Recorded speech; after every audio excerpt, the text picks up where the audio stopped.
Hello, students.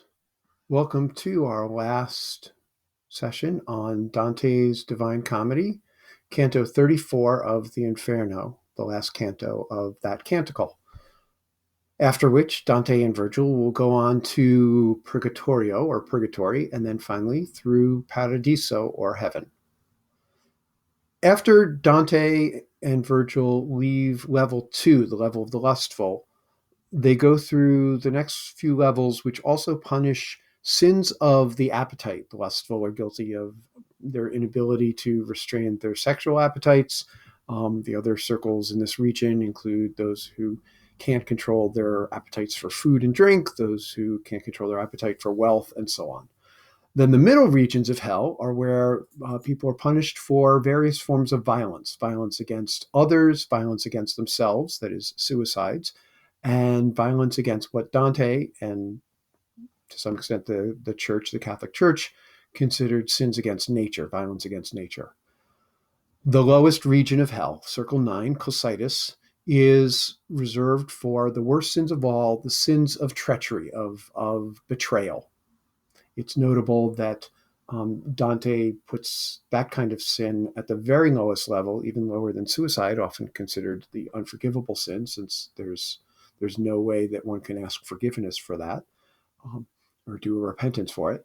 But Dante appears to have considered deceiving others, taking advantage of the trust of others to be, and which is one of the better qualities of humans, the ability to trust one another.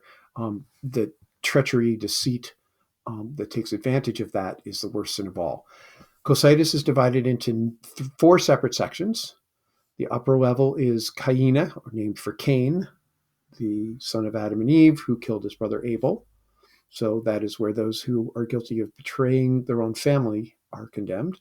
Then Antenora, where those who have betrayed their own nation, their own country, are condemned to suffer. Then Ptolemaea, named for a legendary innkeeper, and that is where those who betray their own guests are condemned. And then finally, Judeca, named for Judas Iscariot, Jesus' follower, who betrayed him to the Romans. And that is where those who betray their own masters, their social superiors, are condemned. Dante was very keen on social order, and therefore the worst sin of all was a betrayal that disrupted the social order. When Virgil leads Dante to the lowest level of hell, Dante finds that the punishment there is not fire and brimstone, not eternal burning, as many people conceive of hell nowadays, but there are other sections of hell that do involve fire. But the lowest level of Dante's vision of hell is solid ice, representing the complete absence of the warmth of God's love, the complete absence of life.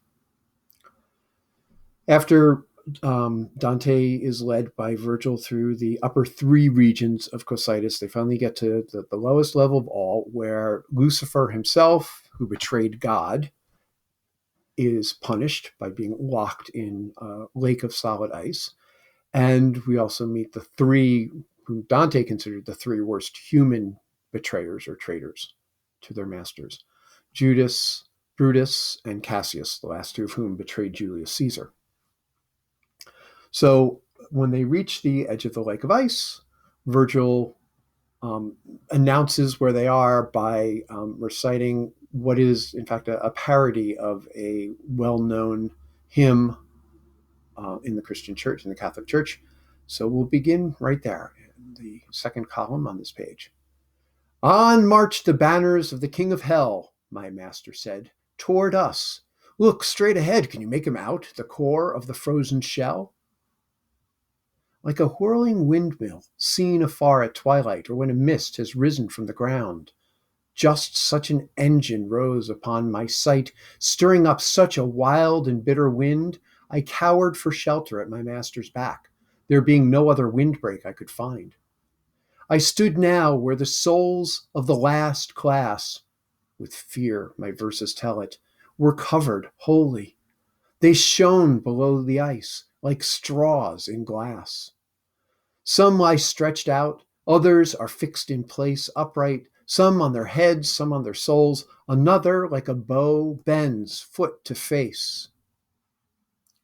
When we had gone so far across the ice that it pleased my guide to show me the foul creature who once had worn the grace of paradise, he made me stop, and, stepping aside, he said, "Now see the face of Dis."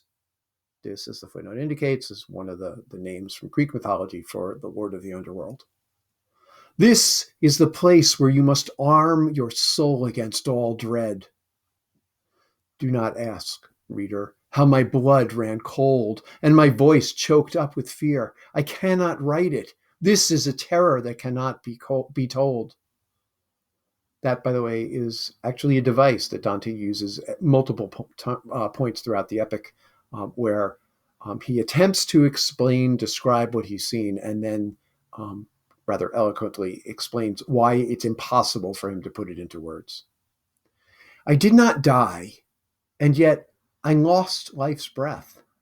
Imagine for yourself what I became, deprived at once of both my life and death.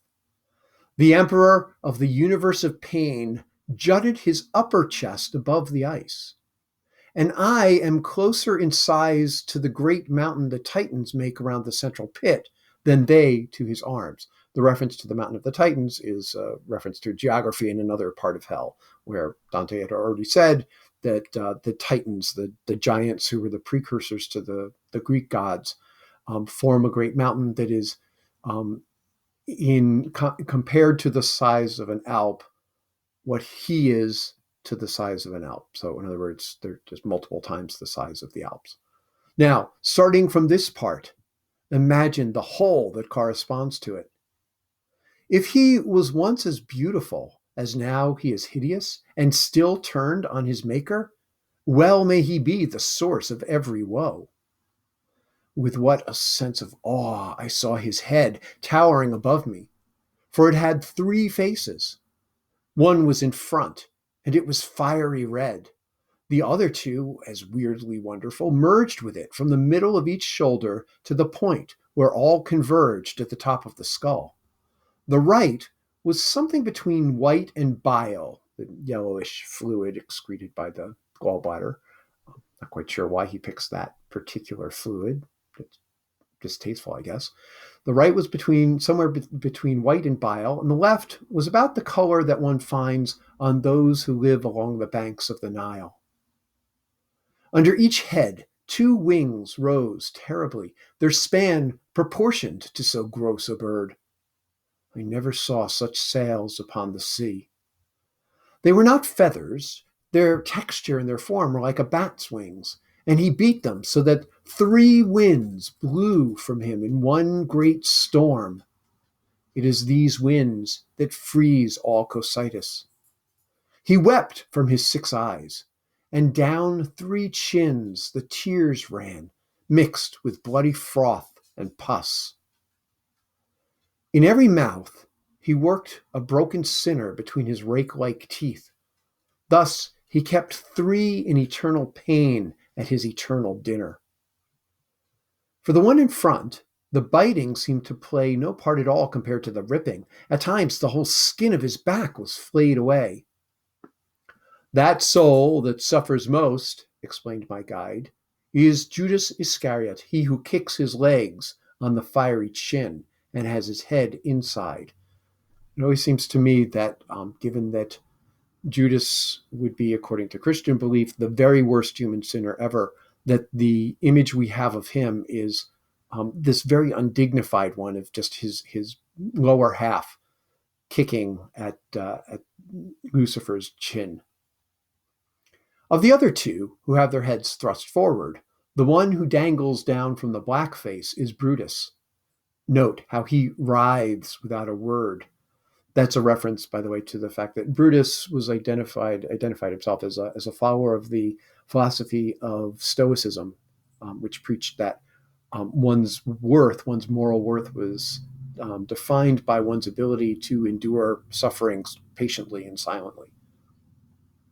And there, with the huge and sinewy arms, is the soul of Cassius, Brutus's co-conspirator in the assassination of Julius Caesar.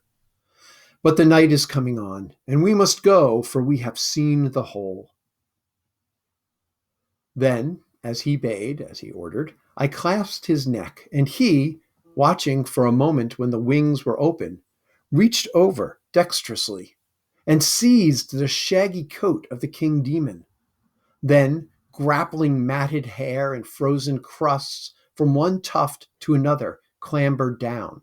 So their ladder through to the very sort of tip of the funnel of the cone of the underworld is actually Lucifer's body itself. When we reached the joint where the great thigh merges into the swelling of the haunch, in other words, it's kind of a polite way of saying they were pretty much at Satan's crotch, my guide and master, straining terribly, turned his hip to where his feet had been and began to grip the hair as if we were climbing, so that I thought we moved toward hell again. Hold fast, my guide said, and his breath came shrill with labor and exhaustion. There is no way but by such stairs to rise above such evil. At last, he climbed out through an opening in the central rock, and he seated me on the rim, then joined me with a nimble backward spring. I looked up, thinking to see Lucifer as I had left him, and I saw instead his legs projecting high into the air. Again, we get this undignified view of the worst sinner of all, supposedly, of Lucifer himself, where we just see his naked, hairy legs sticking up in the air. Now let all those whose dull minds are still vexed by failure to understand what point it was I had passed through judge if I was perplexed. In other words, if you're confused, imagine how confused I was. Get up on your feet, my master said. The sun already mounts towards middle tierce, that is the early morning time of the day for morning prayers, and a long road and hard climbing lie ahead.